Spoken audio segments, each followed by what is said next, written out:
Bhagavat doctor Chandrabhanu সৎপুতি ডাঙৰীয়াৰ দ্বাৰা ৰচিত শ্ৰী গুৰু ভাগৱত।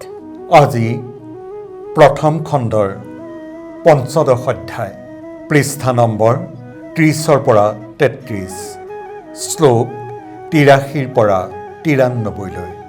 বিভিন্ন প্ৰকাৰৰ সন্ন্যাসী। হিন্দু ধৰ্ম মতে ৬ প্ৰকাৰৰ সন্ন্যাসী। সন্ন্যাসীবোৰ ভিন্ন ভিন্ন, ৬ প্ৰকাৰেৰে বিভিন্ন।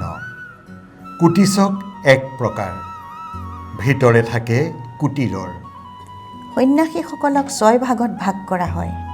তাৰে মাজৰে এক প্ৰকাৰ হ'ল কুটিচক, যিসকল কুটিৰৰ ভিতৰত থাকে।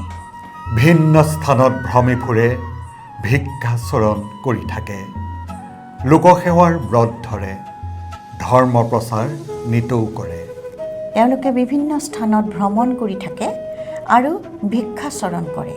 তেওঁলোকে লোকসেৱাৰ ব্ৰত হৈ সদায় ধৰ্ম প্ৰচাৰ কৰি থাকে। বহুদক সন্ন্যাসী আকৌ তেওঁ ভ্ৰমণ কৰে নিতৌ, কৰে প্ৰদান উপদেশ, ভ্ৰমণ কৰে সৰ্বদেশ। বহুদক সন্ন্যাসীয়ে আকৌ নিতৌ সৰ্বদিশে ভ্ৰমণ কৰি থাকে আৰু উপদেশ প্ৰদান কৰে। তৃতীয় দণ্ডস্থ হংস, একে স্থানতে যে হংস, মাজে মাজে কৰে ভ্ৰমণ, কৰে জ্ঞানৰ বিতৰণ। ইয়াৰ পিছত প্ৰকাৰ হ'ল দণ্ডধাৰী হংস। এওঁলোকে একে স্থানতে থাকে, মাজে সময়েহে ভ্ৰমণ কৰি তেওঁলোকে জ্ঞান বিতৰণ কৰে। পৰমহংস যোগী যি, সপ্তম স্থিতিত থাকে সি, এনে সিদ্ধ জীৱন মুক্ত, প্ৰভু প্ৰেমত সদালিপ্ত। পৰমহংস যোগীসকল সপ্তম স্থিতিত থাকে। এনে উচ্চ অৱস্থাত থকা যোগী জীৱন মুক্ত হৈ পৰে আৰু সদায় প্ৰভু প্ৰেমত লিপ্ত হৈ থাকে। পৰমহংস স্তৰ হৈ যায় অৱধূত স্তৰলৈ, অৱধূত যে জীৱন মুক্ত, সদায় তুৰীয় স্থিতিস্থ। পৰমহংস স্থিতিৰ পিছত অৱধূত স্তৰলৈ যোৱাসকল জীৱন মুক্ত হিচাপে পৰিগণিত হয় আৰু সদায় তুৰীয়া স্থিতিত থাকে। তুৰীয়া স্থিতিৰ পিছত তুৰীয়াতীত স্থিতি ধাৰণ কৰে। সেয়া যোগৰ দিব্যতম তথা সহজ সমাধিৰ অৱস্থা হিচাপে জনা যায়।